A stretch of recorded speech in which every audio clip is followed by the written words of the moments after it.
Hello friends, நான் USA தமிழன் பேசுகிறேன். இன்றைக்கி ஒரு இன்ட்ரெஸ்டிங்கான டாபிக் நம்ம டிஸ்கஸ் பண்ணுவோம். நம்ம டிஸ்கஸ் பண்ண போகிற topic organic and inorganic chemistry பற்றி. பொதுவாக அதுக்குள்ளே என்ன இருக்குது அப்படிங்கிறத நம்ம பார்க்கலாம். என்னோடய சேனலை சப்ஸ்கிரைப் பண்ணுங்கள். உங்கள் ஃப்ரெண்ட்ஸ் கிட்ட எல்லாம் என் சேனல் பற்றி சொல்லுங்கள். டெக்னிக்கல் வீடியோஸ்லாம் ஷேர் பண்ணுங்கள். அப்புறம் என் ப்ளேலிஸ்ட்டும் போய் செக் அவுட் பண்ணுங்கள். அதில் நிறைய நான் கேட்டகரைஸ் பண்ணி வச்சுருக்கேன், டிசிப்ளின் வரையா. என்னோடய ட்விட்டர் அக்கௌண்ட்டும் ஃபாலோ பண்ணுங்கள். அதில் இம்பார்ட்டண்ட் அப்டேட்ஸ் தான் நான் அதில் போடுறேன். சரி, நம்ம வீடியோக்குள்ளே போகலாங்களா? ஓகே.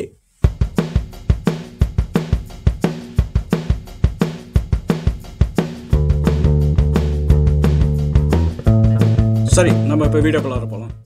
நம்ம இன்றைக்கி டிஸ்கஸ் பண்ண போகிற topic organic and inorganic chemistry பற்றி. அதில் காம்பவுண்ட்ஸ் எந்த கேட்டகரியில் உழுது, அந்த காம்பவுண்ட்ஸ் நம்ம எப்படி ஐடென்டிஃபை பண்ணுறது, ஆர்கானிக்கா இன்ஆர்கானிக்கா அப்படிங்கிறது நம்ம பார்க்கலாம். ஃபஸ்ட்டு காம்பவுண்ட்னா என்ன?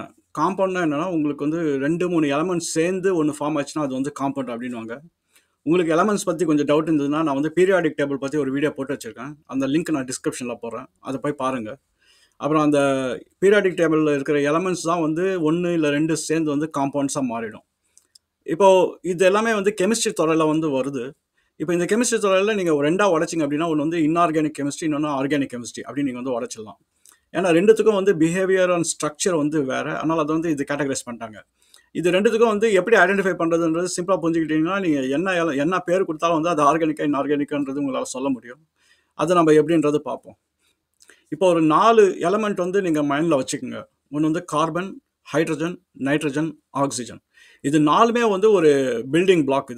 இதை மைண்டில் வச்சுக்கிட்டீங்க அப்படின்னா, எந்த காம்பவுண்டில் கார்பன், ஹைட்ரஜன், நைட்ரஜன், ஆக்சிஜன் இருக்கோ அது மோஸ்ட்லி அது ஆர்கானிக் தான். நான் ஆர்கானிக் இன்ஆர்கானிக்கில் என்னென்னா, இந்த காம்பவுண்ட்ஸ் அவ்வளோ பார்க்க முடியாது.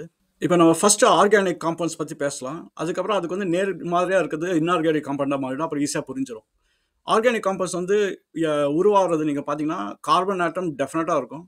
இன்னொன்று அந்த பாண்டிங் பார்த்தீங்கன்னா, கார்பன் ஹைட்ரஜன் பாண்டிங் டெஃபினட்டாக இருக்கும். அப்படி இல்லாட்டி கார்பன் கார்பன் பாண்டிங் இது இருக்கும். இது ஆர்கானிக் காம்பவுண்டு நீங்கள் கண்டுபிடிச்சிடலாம். இப்போ carbon and hydrogen and carbon bonding அந்த ஆர்கானிக் மெட்டீரியலில் பார்த்தீங்கன்னா, அது ஒரு ஹை எனர்ஜி பாண்ட். இந்த ஹை எனர்ஜி பாண்ட் என்னன்றது கொஞ்சம் நேரத்தில் பார்க்கலாம்.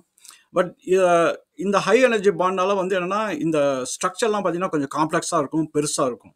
இந்த ஆர்கானிக் மெட்டீரியல்ஸ் உங்களால் கம்பஷனுக்கு எடுத்துன்னு போக முடியாது. அதாவது நீங்கள் அது ரொம்ப சென்சிட்டிவாக இருக்கும் ஒரு ஃபயருக்கு. மோஸ்ட் ஆஃப் த டைம்ஸ் நீங்கள் ஆர்கானிக் காம்பவுண்ட் என்ன ஒரு எக்ஸாம்பிள் எடுக்கலாம்னா, நம்ம உடம்புக்குள்ள இருக்கிறது ஆர்கானிக் காம்பவுண்ட். என்னென்னா ப்ரோட்டீன்ஸு, அப்புறம் நியூக்ளிக் ஆசிடு, அப்புறம் லிப்பிட்ஸ், இதெல்லாம் பார்த்தீங்கன்னா இது ஆர்கானிக் இதெல்லாம் வருது. அதோட ஸ்ட்ரக்சர்ஸ் எல்லாம் ரொம்ப காம்ப்ளெக்ஸாக இருக்கும். இப்போ டிஎன்ஏ ஸ்ட்ரக்சர் பார்த்தீங்கன்னா, ஆர்என்ஏ, டிஎன்ஏ இதெல்லாம் organic material based on carbon தான். இப்போ இந்த carbon and hydrogen and carbon and oxygen இந்த பாண்டிங்கில் உருவாகிறது தான் most of the time organic. இப்போ இன்ஆர்கானிக்கை கொஞ்சம் பார்த்துட்டு மறுபடியும் கொஞ்சம் டிஃப்ரென்சஸ் பார்ப்போம். இன்ஆர்கானிக் பார்த்தீங்க அப்படின்னா, உங்களுக்கு கார்பன் ஒரு எக்ஸப்ஷனலாக தான் இருக்கும். அது என்னன்னா, ஏதாவது ஒரு இடத்துல தான் கார்பன் இருக்கும். ஆனால் மோஸ்ட் ஆஃப் த டைம் கார்பனே இருக்காது. அதுதான் இன்ஆர்கானிக் மெட்டீரியல். இப்போ ஒரு உதாரணம் கார்பன் இருக்கிற இன்ஆர்கானிக் மெட்டீரியல் என்ன அப்படின்னா, உங்களுக்கு carbon dioxide. Carbon dioxide carbon இருக்குது. ஆனால் அந்த இன்ஆர்கானிக்கில் தான் அது கிளாஸிஃபை ஆகுது. இன்னொன்று சயனைடு, அது கார்பன் இருக்குது. அது இன்ஆர்கானிக்கில் தான் கிளாஸிஃபை ஆகுது.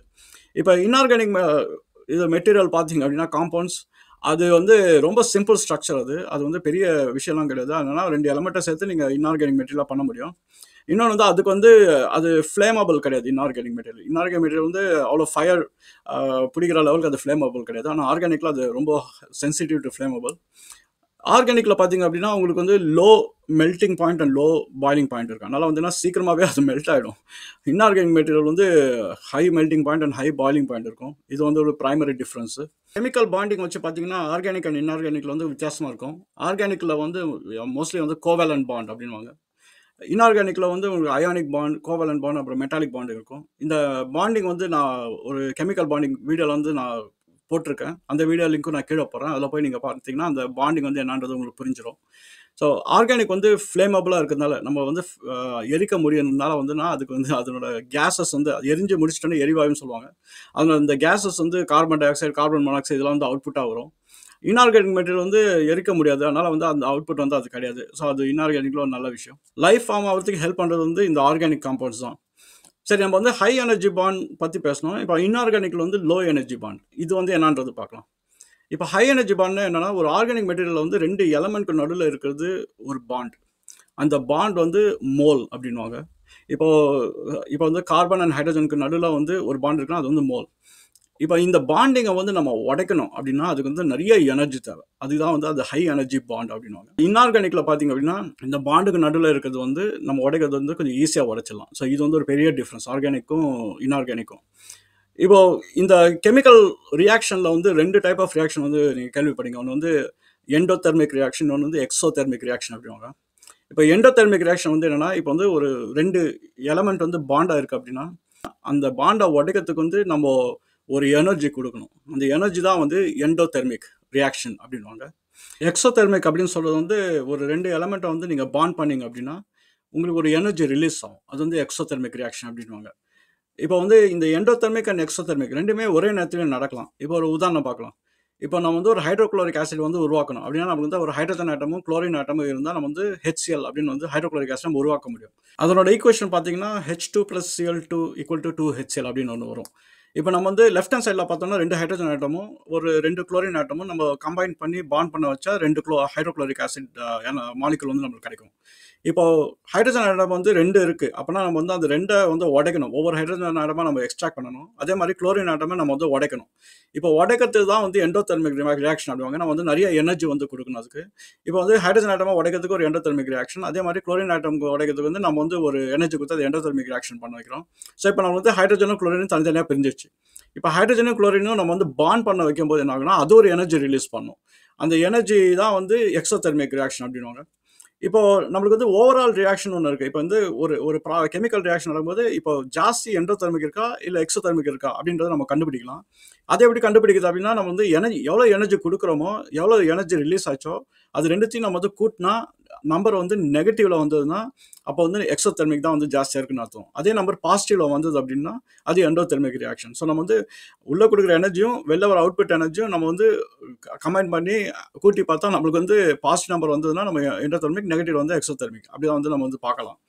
எனர்ஜி வந்து ரிலீஸ் ஆகுது பார்த்தீங்கன்னா ஒரு ஹீட்டாக தான் ரிலீஸ் ஆகும். ஸோ எக்ஸோதெர்மிக் ரியாக்ஷன் இப்போ ஃபயர் ஆகும்.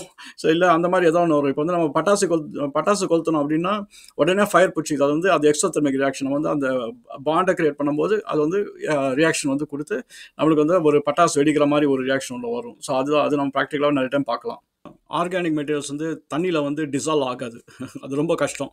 ஆனால் இன்ஆர்கானிக் மெட்டீரியல் வந்து தண்ணியில் வந்து டிசால்வ் ஆக ஆரம்பிச்சிடும். ஸோ அதை வச்சு நீங்கள் ஈஸியாக வந்து கண்டுபிடிச்சிடலாம். அப்புறம் இன்னொரு மெத்தடில் எப்படி கண்டுபிடிக்கலாம்னா இந்த ஆர்கானிக் மெட்டீரியல்ஸ் எல்லாமே வந்து ஒரு கலர்லெஸ்ஸாக இருக்கும். அதுக்கு வந்து கலர் கிடையாது. ஆனால் இன்ஆர்கானிக் மெட்டீரியல்ஸ் வந்து கலர் இருக்கும். இப்போ உதாரணத்துக்கு பார்த்தீங்கன்னா மீத்தேன் வந்து ஆர்கானிக் மெட்டீரியல் அது வந்து கலர் இல்லாமல் இருக்கும். ஒரு மாதிரி அதுக்கு எதுவும் ஸ்பெசிஃபிக் கலர் கிடையாது. ஆனால் இன்ஆர்கானிக் மெட்டீரியல் பார்த்தீங்கன்னா டெஃபினட்டாக வந்து ஒரு கலர் இருக்கும். ஒரு உதாரணம் பார்த்தீங்கன்னா இப்போ வந்து சால்ட் எடுத்துக்கோங்க. சால்ட் எடுத்தீங்க அப்படின்னா அது ஒரு கலர் இருக்குது. நீங்கள் வந்து சால்ட்லேயே நிறைய கலர் இருக்குது. அது வந்து சோடியம் அண்ட் குளோரைட் தான். அது இன்ஆர்கானிக் மெட்டீரியல். அது வந்து கலர் இருக்குது. So most of the inorganic material வந்து நீங்கள் கலர் வச்சு நீங்கள் ஐடென்டிஃபை பண்ணலாம். அப்புறம் ஆர்கானிக் மெட்டீரியல் வந்து நீங்கள் கார்பனோட பாண்டிங் வந்து இருந்துக்கிட்டே இருக்கும். அதனால் வந்து அதை அவாய்டாக பண்ண முடியாது. அது வந்து அந்த மாதிரி ஒரு பாண்டிங் நீங்கள் பார்த்தாலே வந்து அது ஆர்கானிக் மெட்டீரியல் தான். அது வந்து டேரெக்டாக நீங்கள் ஐடென்டிஃபை பண்ணலாம். ஒரு கார்பன் ஆட்டம் வந்து மற்ற ஹைட்ரஜன் இல்லை ஆக்சிஜன் ஆட்டம் கூட பாண்டாக இருந்ததுன்னா அது வந்து ஆர்கானிக் மெட்டீரியல் கண்டுபிடிச்சிடலாம். இந்த சைடு இன்ஆர்கானிக் இதில் வந்து கார்பன் வந்து பார்க்கறதே கஷ்டமாக இருக்கும். எக்ஸப்ஷன் வந்து 2-3 தான். இந்த கார்பன் டை ஆக்சைடு, சயனைடு, அப்புறம் கார்பைட்ஸ் இது மாதிரி தான் எக்ஸப்ஷன். மற்றபடி அந்த கார்பனே நீங்கள் பார்க்க முடியாது. ஸோ இப்போ வந்து உங்களுக்கு ஆர்கானிக் அண்ட் இன்ஆர்கானிக் வித்தியாசம் புரிஞ்சிருக்குன்னு நினைக்கிறேன். உங்களுக்கு ஏதாவது குழப்பம் இருந்தாலும் வந்து சொல்லுங்கள். அது வந்து நான் வந்து தெளிவுபடுத்துகிறேன். உங்களுக்கு ஏதாவது கமெண்ட்ஸ் இருந்தாலும் போடுங்க, ஃபீட்பேக் இருந்தாலும் போடுங்க. அதை பேஸ் பண்ணி நான் வந்து மற்ற வீடியோஸும் க்ரியேட் பண்ணுறேன்.